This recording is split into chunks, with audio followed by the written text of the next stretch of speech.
வணக்க நண்பர்களே, இன்று நாம் பார்க்க போகும் தலைப்பு அனைவரின் வாழ்விலும் குறிப்பாக தமிழ்நாட்டு மக்களின் குடும்பங்களில் கலந்துவிட்ட ஒரு விஷயத்தை பற்றியது. தங்கத்தை பற்றி தான் பேசப் போகிறோம். சமீப காலங்களில் நீங்கள் செய்தித்தாளிலோ அல்லது தொலைக்காட்சியிலோ ஒரு செய்தியை அடிக்கடி பார்த்திருக்கலாம். சென்னையில் உள்ள பல முன்னணி நகை கடைகளில் தங்கம் வாங்குபவர்களுக்கும் செயற்குழி இல்லை, சேதாரம் இல்லை அல்லது அதில் மிகப்பெரிய தள்ளுபடி என்ற கவர்ச்சிகரமான விளம்பரங்கள் தொடர்ந்து வந்து கொண்டே இருக்கின்றன. பொதுவாக பண்டிகை காலங்களிலோ அல்லது அச்சய திருத்தி போன்ற நாட்களிலோ தான் இது போன்ற தள்ளுபடிகள் வழங்கப்படும். ஆனால் தற்போது எந்த ஒரு விஷயமும் இல்லாத சாதாரண நாட்களில் கூட இப்படிப்பட்ட பிரம்மாண்டமான தள்ளுபடிகள் ஏன் வழங்கப்படுகின்றன? இதற்கான பின்னால் இருக்கும் மாபெரும் பொருளாதார ரகசியம் என்ன என்பதை பற்றி தான் இன்று நாம் மிக ஆழமாக அலசப் போகிறோம். சர்வதேச அளவில் தங்கத்தின் விலை நாளுக்கு நாள் விண்ணை முட்டும் வரும் வேளையில் இந்திய அரசு தங்கத்தின் மீதமான இறக்குமதி வரியை 15% உயர்த்திய பிறகும் உள்ளூர் சந்தையில் மட்டுமே எப்படி இவ்வளவு பெரிய தள்ளுபடியை நகை கடைக்காரர்கள் கொடுக்க முடிகிறது? லாபமே இல்லாமல் அவர்கள் வியாபாரம் செய்வார்களா? நிச்சயமாக மாட்டார்கள். அப்படினால் இந்த செயற்குழி, சேதாரம், கட் என்ற வார்த்தைகளுக்கு பின்னால் ஒளிந்திருக்கும் வியாபாரம் தந்திரம் என்ன? வாருங்கள் விரிவாக பார்ப்போம். முதலில் நம் தங்கத்தின் விலை எப்படி நிர்ணயம் செய்யப்படுகிறது என்பதை புரிந்து கொள்ள வேண்டும். இந்திய உலகிலேயே அதிக அளவு தங்கத்தை இறக்குமதி செய்யும் நாடுகளில் ஒன்றாகும். நாம் பயன்படுத்தும் தங்கத்தின் 90% மேல் வெளிநாடுகளிலிருந்து தான் வருகிறது. எனவே சர்வதேச சந்தையின் ஒரு அவுன்ஸ் தங்கத்தின் விலை என்னவாக இருக்கிறது என்பதுதான் நமது ஆரம்ப புள்ளி. அந்த விலையுடன் இந்தியாவிற்குள் தங்கத்தை கொண்டு வருவதற்கான இறக்குமதி வரி, விவசாய உள்கட்டமைப்பு மேம்பாட்டு வரி மற்றும் 3% GST என அனைத்தும் சேர்த்துதான் நம் கடையில் பார்க்கும் லேண்டட் காஸ்ட், அதாவது தங்கம் இந்தியாவிற்குள் வந்து விருங்கும் உண்மையான விலை. ஒரு காலகட்டத்தில் தங்கத்தின் மீதமான இறக்குமதி வரி மிகவும் குறைவாக இருந்தது. ஆனால் இந்தியாவின் வர்த்தக பற்றாக்குறை குறைப்பதற்காகவும் டாலருக்கு நிகரான ரூபாயின் மதிப்பை நிலைநிறுத்துவதற்காகவும் அரசு தங்கத்தின் மீதமான இறக்குமதி வரியை கணிசமாக உயர்த்தி ஒட்டுமொத்தமாக 15% கொண்டு வந்தது. தர்க்க ரீதியாக பார்த்தால் வரி இவ்வளவு உயர்த்தப்பட்ட பிறகு தங்கத்தின் விலை இந்தியாவின் அதிரடியாக உயர்ந்திருக்க வேண்டும்.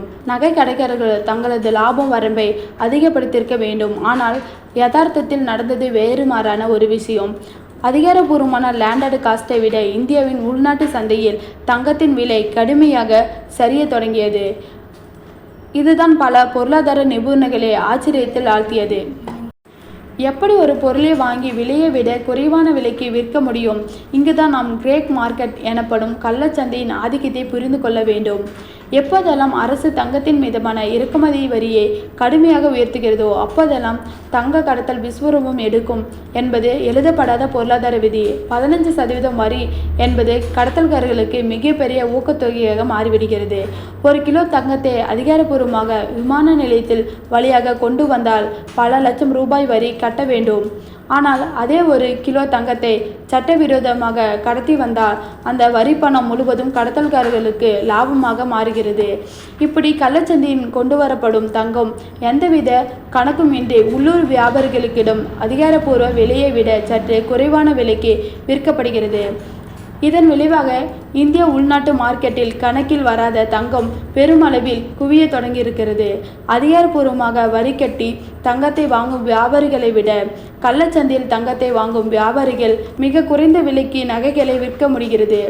இந்த ஒட்டுமொத்த சந்தையின் விலையை கட்டமைப்பே சீர்குலைத்து விடுகிறது. இந்த சூழ்நிலையில் நேர்மையாக வரி கட்டி GST செலுத்தி பெரிய கடைகளை நடத்தி வரும் கார்ப்பரேட் மற்றும் பாரம்பரிய நகை கடைக்காரர்கள் ஒரு மாபெரும் நெருக்கடியை சந்திக்கிறார்கள். ஒருபுறம் கள்ளச்சந்தையின் மூலமாக கிடைக்கும் மலிவான தங்கத்தின் போட்டி, மறுபுறம் தங்கத்தின் சர்வதேச விலை உச்சத்தில் இருப்பதால் நடுத்தர மக்களின் வாங்கும் திறன் குறைவு. சாதாரணமாக ஒரு நடுத்தர குடும்பம் ஒரு பவுன் தங்கம் வாங்க வேண்டும் என்றால் பல மாதங்கள் சேமிக்க வேண்டி இருக்கிறது. விலையேற்றம் காரணமாக கடைகளில் மக்கள் கூட்டம் பெருமளவு குறைந்துவிட்டது. நகை கடைகளை பொறுத்தவரை அவர்களுக்கு ரன்னிங் காஸ்ட் எனப்படும் தினசரி செலவு மிக அதிகம். பெரிய கடைகளின் வாடகை, ஆயிரக்கணக்கான ஊழியர்களின் சம்பளம், மின்சாரம், பாதுகாப்பு செலவுகளில் என அனைத்தையும் சமாளிக்க கடைகளின் வியாபாரம் தொடர்ந்து நடந்து கொண்டே இருக்க வேண்டும். தங்கம் கடைகளில் தேங்கி போனால் அவர்களுக்கு அது நஷ்டமே. இந்த இக்கட்டான நிலையில்தான் தங்களது வியாபாரத்தை நிலைநிறுத்தி கொள்ளவும் கடைகளுக்கு வாடிக்கையாளர்களை ஈர்க்கவும் அவர்கள் ஒரு பிரம்மாண்டமான யூகத்தை வகுத்தார்கள். அதுதான் செயற்குழி மற்றும் சேதாரத்தின் வழங்கப்படும் அதிரடி தள்ளுபடி.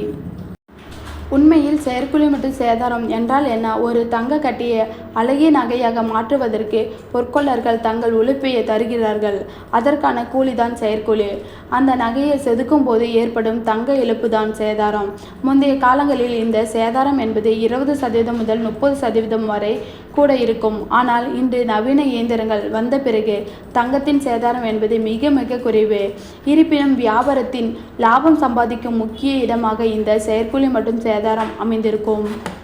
தற்போது சந்தையின் நிலவு கடும் போட்டி மற்றும் கிரேக் மார்க்கெட் தங்கம் காரணமாக வேறு வழியின்றி தங்களது லாபம் வரம்பை பெருமளவு குறைத்து கொண்டு தள்ளுபடியாக மக்களுக்கு வழங்குகிறார்கள். பல கடைகளில் பழைய தங்க நகைகளை கொடுத்து புதிய நகைகளுக்காக மாற்றி கொடுக்கும் போது 100% சேதாரம் விலக்கு அளிக்கப்படுகிறது.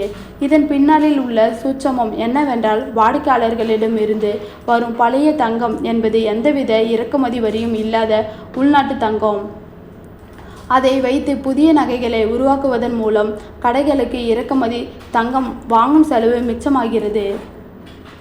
மேலும் குறைந்த லாபமாக இருந்தாலும் அதிக அளவில் வியாபாரம் நடக்கும்போது அந்த சிறு லாபம் மொத்தமாகவே பார்க்கும்போது பெரிய தொகையாகவே மாறி அவர்களின் தினசரி செலவுகளை ஈடுகட்ட உதவுகிறது. இது மட்டுமின்றி உலகளவிய பொருளாதார காரணிகளும் இந்த விலை வீழ்ச்சிக்கும் மறைமுகமாக உதவுகின்றன.